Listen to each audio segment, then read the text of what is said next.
In the black darkness of the sea, 13,000 feet below, scientists have found some things that are questioning our existence. A thing that was not supposed to exist in such depths. But the discovery of this thing has given us a big warning. We had heard just a month back that organisms from the deep sea are coming out in huge numbers. Was this the reason behind it? One day in the year 2013, deep-sea scientist Andrew Sweetman and his team were trying to find out the health of these underwater animals. They thought that this particular area might prove to be dangerous for the animals in deep sea. In the Clarion Clipperton zone, which is found in the Pacific Ocean, which is in between Hawaii and Mexico. Now, why was it danger? I will tell you in some time. Inspired by this very thought, Andrew Sweetman designed an automated seafloor lander and sent it 5,000 meters deep. As soon as the lander reached the bottom, its mouth opened and it started pulling the water in a special chamber called a benthic chamber. This basically is a tank that isolates the water at the bottom, and by isolating it, it studies the water's chemistry in its natural state. By doing this, they found that the amount of oxygen in such deep waters is much less, and the speed is also lower. As we have found out, 80% of oxygen production happens on the surface of the ocean. Plants, some phytoplankton, and some bacteria are responsible for the photosynthesis process. And then this oxygen dissolves in the lower layers of the ocean, which helps marine life survive. It is known that the amount of oxygen keeps decreasing day by day in the deeper layers of the ocean, because naturally the creatures living above use it up like this. But what Andrew Sweetman saw in his discovery was absolutely strange. Due to the lack of oxygen, the algae and the mud were accumulating rapidly at the bottom. Even after all the fishes used up the oxygen was not decreasing but rather increasing. And in some areas, they found more oxygen in the depth than on the surface. This observation was so weird that Andrew and his team couldn't believe it at first. They tested it again using different measurement equipment and finally confirmed that yes, it was true. So in the depths of the ocean, there must be something that is producing this unknown oxygen. This was named the dark oxygen. But how exactly was this dark oxygen being produced, and how did it remain hidden from us for so long? Are the deep seas weird and giant creatures dependent on this dark oxygen, or does this dark oxygen play any role in their evolution? All these questions started to bother Andrew, and then Andrew made a very interesting observation. You might remember in the beginning I mentioned that Andrew had a suspicion that the creatures in the deep sea might be in danger. But what was the reason? Because the Clarion Clipperton zone is a very famous area. Specifically for deep sea mining, this is literally a money printing machine for the billionaires. Research indicates this area contains trillions of dollars of minerals, metals, and valuable resources. If you evaluate this in numbers, the figure comes out to be 16 to 17 trillions of dollars. Just imagine, trillions of dollars worth of metals and minerals are present here. Among them, all are in-demand metals. Manganese, nickel, and cobalt make up about 75 to 85% of them. These are found through just one source, and that source is these are potato-shaped polymetallic nodules. These stones are so rare that it takes millions of years for them to form. They are obviously formed naturally. During this process, metals and minerals slowly deposit layer by layer. And the fun part is, these stones are spread across 90 lakh square kilometers in this area. Their total quantity is estimated to be about 2,100 crore tons. Is there a hidden mystery of dark oxygen in these stones? This question came to Andrew and his team, but who could answer this question? Only one person, who was a king of sea chemistry and Andrew's old colleague, Dr. Franz Geiger. After meeting with Dr. Francois Geiger, both scientists decided that why not test this precious stone in their own lab. Exactly, they created such an environment to find out what is inside the stone from the ocean. This way, we will be able to observe the behavior of these stones more closely. And the mystery will solve itself right in front of our eyes. That is why they brought the polymetallic nodules from the ocean floor, and they infected it by mercury chloride for several days. So if there is any oxygen-producing bacteria present on it, and it is still producing oxygen, then it will die. And finally, he kept it in an airtight jar, maintained it at a cold and salty water environment, and regularly checked the oxygen levels to track them. And exactly the same thing happened as was happening in the deep sea. Instead of decreasing, the oxygen started to increase in the jar, and that too so much that it had increased 3 times more than the normal level.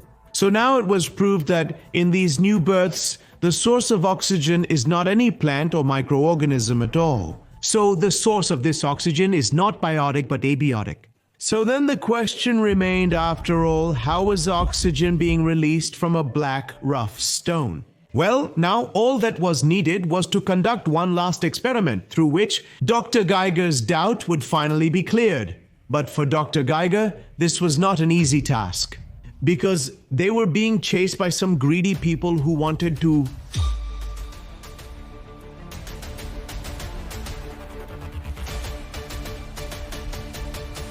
mint money out of this. Let's pause here for a moment, and I want to ask you a question. Look, oxygen, which is literally our life, our soul. Did our life come into existence because of this gas? Or did plants create oxygen only after life appeared on Earth? So did oxygen give birth to life, or did life give birth to oxygen? Kind of like the question of whether the chicken came first or the egg, you'll be surprised to hear this. Earth was born about 4.5 billion years ago, and life began on Earth after that. First of all, life appeared between 3.8 to 4.1 billion years ago. It is believed that until about 2.4 billion years ago, there was very little oxygen on Earth. It used to be just 0.001%, and today it is 21%, and that's why we are able to live and survive today. So the question arises, what exactly happened on Earth 2.4 billion years ago that caused an oxygen bomb to explode? Well, before understanding that, it is undeniable that the oxygen explosion forced the creatures on Earth to evolve and adapt. Just imagine the Earth from 2.7 billion years ago.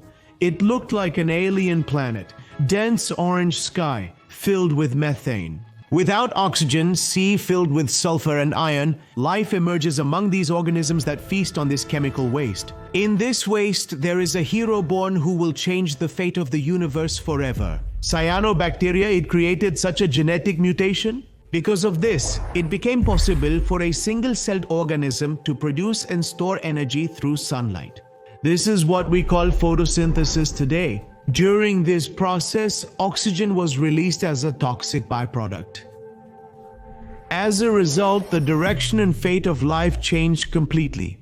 Life multiplied rapidly, and oxygen levels continued to rise, as if the Earth's land and oceans were being filled with oxygen inch by inch. This is how it happened that the life forms that used to thrive earlier started to die. Because oxygen gas was new for them, it was toxic because oxygen is extremely reactive. But this change also gave birth to a new kind of life form, for whom this poisonous oxygen was like nectar.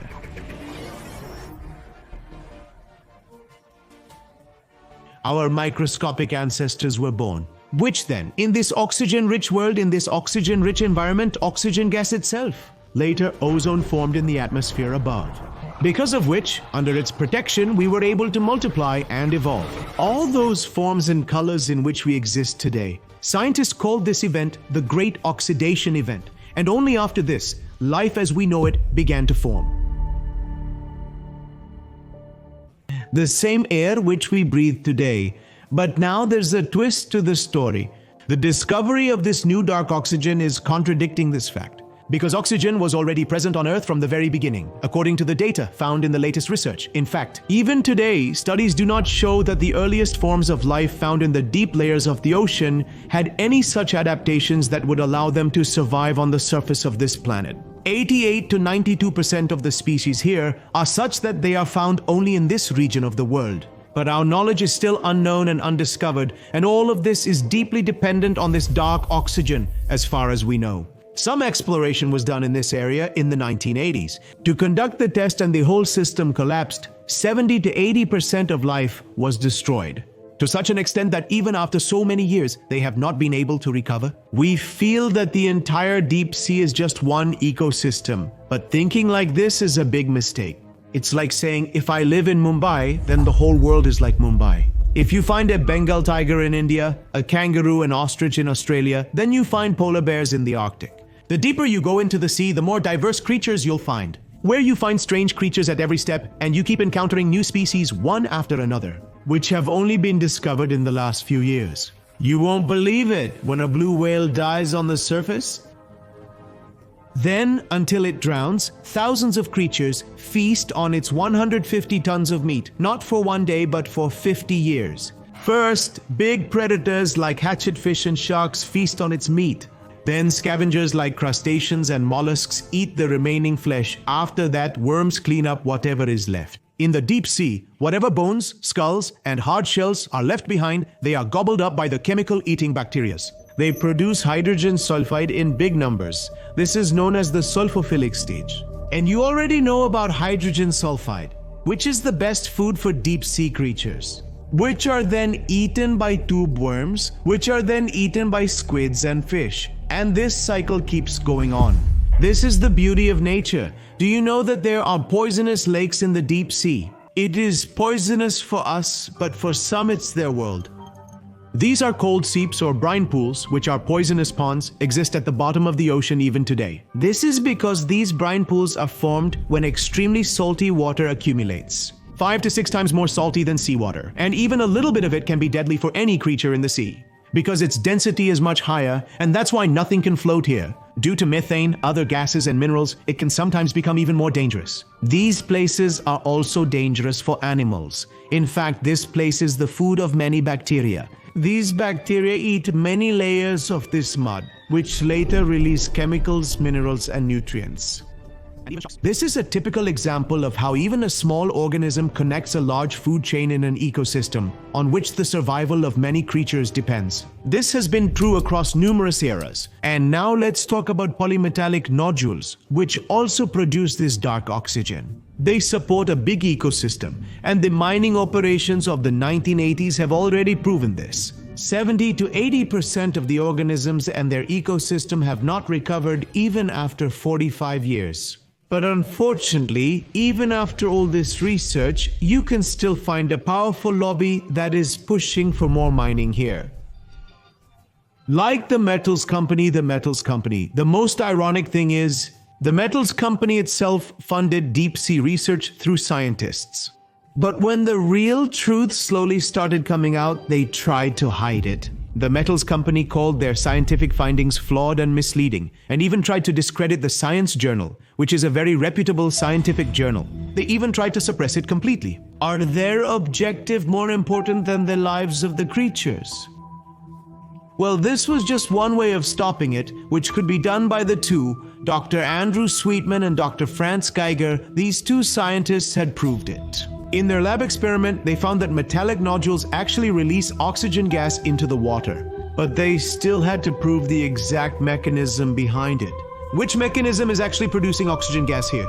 So these two scientists finally try to figure out how this happens. Well, Dr. Franz was aware that they had already tried to prove this through an experiment a long time ago. That in some special cases, by make the seawater interact with metals, electricity can be generated. Yes, just like an underwater battery. In fact, we can create a simple type of reaction here. The same kind of reaction that we have studied in childhood as well. Water, that is H2O, can be split into two parts, hydrogen and oxygen. I am talking about electrolysis.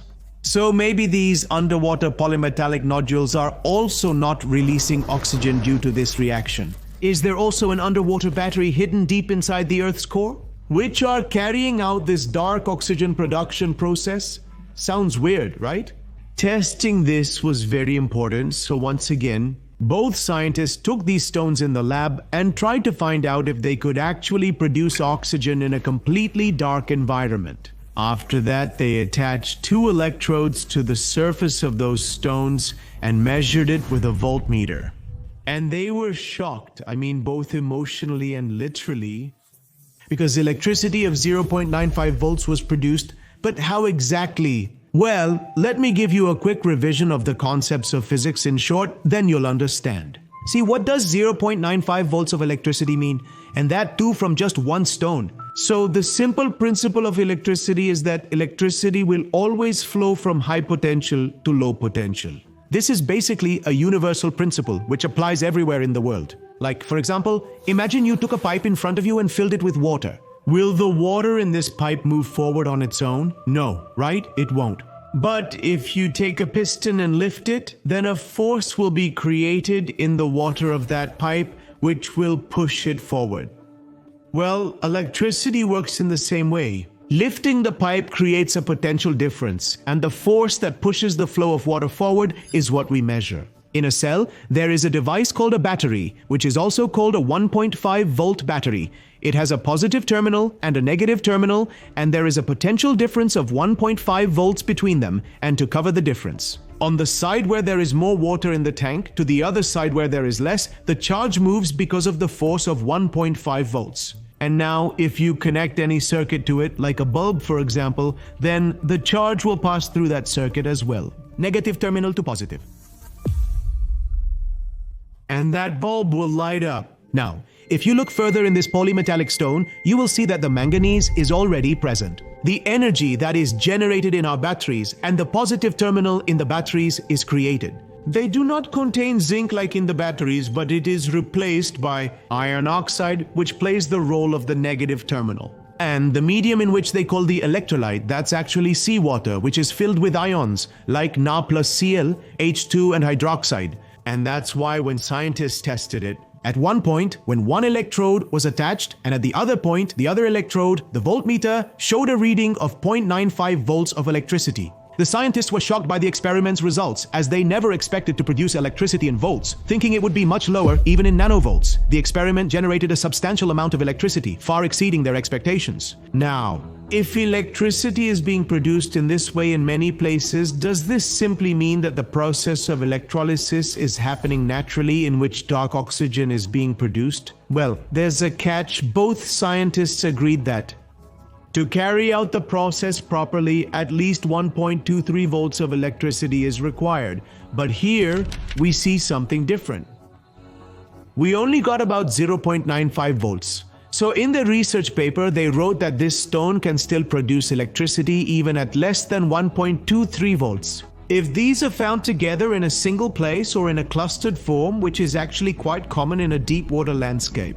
Like for example, if you connect two stones together, they can produce 1.9 volts. This research was properly validated only in 2023, and it was also confirmed with statistical data that the link between voltage and oxygen production is consistent. And after this, finally, in 2024, a proper peer-reviewed scientific journal, Nature Geoscience, published this study in Science. Because there was a lot of convincing evidence. In September 2024, the metals company makes an unusual reply. After carefully analyzing the data and research notes, they challenged that this discovery is actually flawed. They said that they have been funding research for years by investing $75 million to do honest and sustainable mining so that clean energy could be produced. But how trustable is the company? This is like a cat saying, "I will guard the milk." They have a lot of conflict of interest in this. Meanwhile, Critical Ocean Minerals Research Center emerged, bringing this entire issue to light.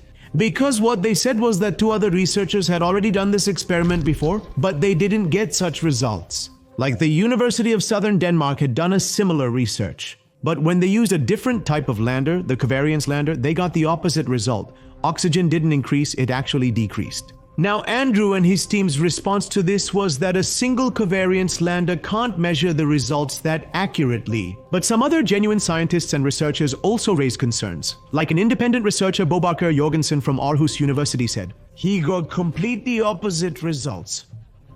And he told a magazine in an interview that there were methodological flaws in Sweetman's research. Like in number 1 lab experiment, we couldn't replicate deep sea's pressure, which is why in the end result they are irrelevant. Or then, number 2, how exactly is it creating from 0.95 to 1.23 volts? That's quite speculative, and no clear-cut mechanism has been proven for this. And number 3, in the research, even hydrogen gas wasn't measured accurately. Because if electrolysis is happening, if H2O is splitting, then along with oxygen, hydrogen gas should also be released. So why isn't the hydrogen gas increasing? So all in all, according to Jorgensen, this research has given us more questions than answers. And this clearly shows that even today, we know very little about the ocean. So, is Andrew and his team's research wrong? This has not been proven, so is this the end? No, the game has just picked up pace now, because Andrew's result got more support than criticism. Whenever there is a new discovery in science, massive debates takes place, which is also the beauty of science. Because this helps us and the test to find out the truth with accuracy and precision. Repeatability is very important in science, which is why many scientists are still performing such experiments. To observe and to experience yourself. But as of now, as of June 2025, the good news is that even after heavy pressures, crooked tricks, and lobbying by these mining companies, most deep marine scientists and, with their confidence, 33 countries are still supporting a ban or at least a temporary hold on deep sea mining. And recently, the International Union for Conservation of Nature, a global authority, has also imposed a temporary hold on deep sea mining, until we fully understand the risks associated with deep-sea mining. But the harsh truth is that deep-sea mining is just a small trailer of the greed of us humans. Take a look at this area. Its size is twice as big as Pakistan, but this is not a land. It's actually a pile of garbage. Yes, it's a pile of garbage twice the size of Pakistan or 3 times the size of Rajasthan. Even the fish of Pacific Islands are affected by it. And this is just the tip of the iceberg, where the garbage is extremely concentrated on the surface, and in some areas, the concentration in the water is just as solid. Upon close inspection of these soft edges, you'll notice this area can potentially become a patch larger than India. According to a research conducted in 2014, there are at least 5.25 trillion pieces of plastic here, whose total weight is about 269,000 tons. And just by looking at the surface, you won't believe it. Every year, 1 million seabirds and 1 lakh marine mammals die. Or some sea creatures get entangled in plastic bags or nylon fishing nets floating in the ocean. And the most concerning thing is that this is not a problem that will end soon, because there are at least 5 more such patches, but God knows how many more minor patches are present. There is a retired naval officer and researcher, Victor Vescovo, hear his story. During his 5 Deeps expedition, he planned to reach the ocean's deepest point. Upon arrival, he discovered plastic bags and wrappers. But as I continued going along the bottom, cruising around, I did see what appeared to be 1 or 2 particles of man-made matter, and one of them had a letter printed on it. Just imagine, even at the bottom of the sea, 11 kilometers deep, in such a remote place, plastic is still present. Now, the biggest problem is that this plastic will never disappear. It will never be naturally destroyed. For centuries, these will just keep accumulating, which is toxic for fish and their ecosystem. Let me tell you how we are seeing this disaster unfold. According to some reports, till 2040, the amount of plastics in the oceans could triple, or in some places, there could be more plastics than fish. Just imagine, and this is only about the big-size plastics that I mentioned, which means that microplastics in the ocean will multiply even faster. According to a 2017 study, today, 71% of seabirds and 30% of turtles have plastics and microplastics found in their stomachs. Because of this, 50% of them die due to this reason. A study by Portland University found that 99% of the fish that Americans were eating contained traces of microplastics. Another research found these same microplastics in 100% of the fish samples. Today, because of this very reason, it has become clear that on average, a person is consuming between 78,000 and 211,000 microplastics every year through eating and drinking. You won't believe it. When researchers at the University of New Mexico studied 51 brain samples, they found out something shocking. In every single brain sample, they even found a credit card's worth of plastic was found in the brain. Yes, about 0.5% of the brain's mass, which is around 6 to 7 grams, is plastic, about as much as a credit card. Imagine the amount of plastic that could be present in lungs, kidneys, and other organs. And note, this test was done on Americans, in Indians, you and me. This amount of plastic can be even higher. We all know it. There is no regulation in India for food, water, or air.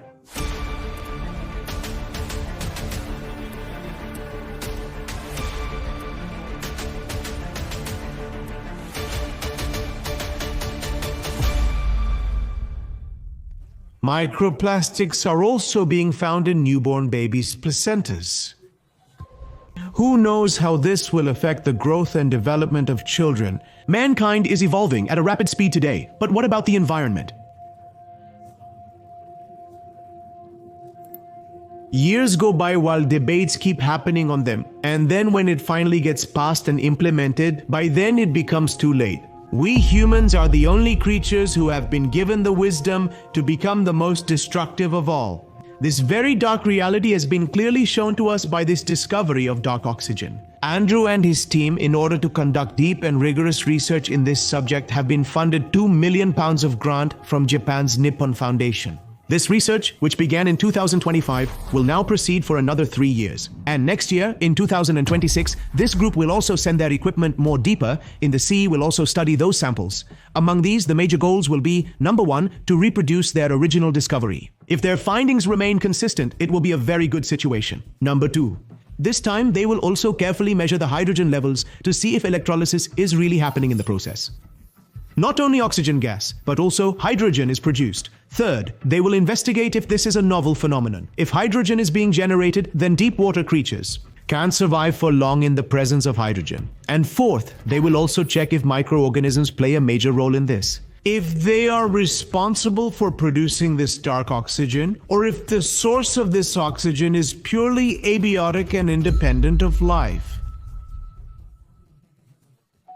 Now just think about what profound implications this research could have. I mean, we always thought that life is only dependent on photosynthesis for oxygen, for which a liquid ocean and a lot of sunlight are necessary. And that's why we use the Kepler Space Telescope to exactly target those regions. That's why, based on our understanding, we look for planets in the Goldilocks zone or as close as possible to our own understanding of ideal conditions. But if we go further, we find that the dark oxygen is actually a major source of oxygen. Deep sea is a place where oxygen can be produced even without life or photosynthesis. So then should we really consider our alien life search missions to focus only on Goldilocks zone planets? Is the presence of liquid oceans and sun also a necessary criterion? I mean, for life to exist. The necessities are water, energy, and chemistry, water. So, even in frozen oceans, you can find liquid form in deeper layers. Energy can also be produced inside frozen worlds. Due to the extreme heat of hydrothermal vents, most scientists believe that life originated near these vents, even on Earth, and not sun's energy. Finally, chemistry and deep sea discoveries support this answer. Interestingly, even during the origin of life on Earth, the sun had a very small role. All the right biological molecules like nucleic acids, lipids, and amino acids. In the absence of the sun, all these molecules were formed only in the right environment. So, is it possible to produce and evolve life only in such deep and dark environments? Dark oxygen is one of the most important factors among all these questions. But just until then, we must stop our greed from destroying our own future. Do share this video with your friends and family, and see you very soon. Jai Hind.